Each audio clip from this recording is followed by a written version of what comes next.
L'infertilité est l'un des problèmes majeurs de santé publique qui touche un couple sur 6.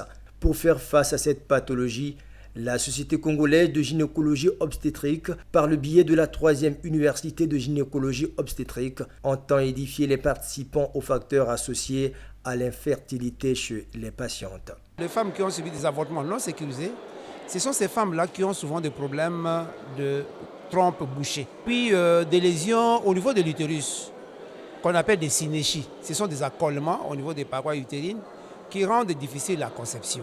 D'autres lésions qui causent l'infertilité ne sont pas associées directement aux avortements non sécurisés, mais aussi à d'autres facteurs, à d'autres étiologies, dont les infections sexuellement transmissibles. Cette rencontre du savoir se veut être un moment d'échange d'expériences pour une meilleure prise en charge de cette pathologie. Épidémie silencieuse, l'infertilité est un problème majeur de santé et ses conséquences dans la vie des couples, le rejet, les divorces. Les 3e universités nous permettront de rappeler les normes, les règles de bonne pratique en matière d'infertilité, apprécier le niveau des savoirs, poser les bases solides de la prise en charge de l'infertilité.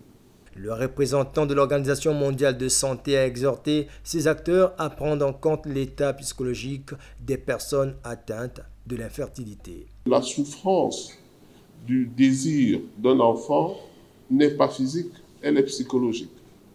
Et tout ce qui est psychologique est difficile à palper et donc souvent difficile à percevoir. J'aurais souhaité que cette discussion se poursuive après cette université pour voir comment associer les autres spécialités dans la prise en charge des aspects psychologiques de ce type de problème.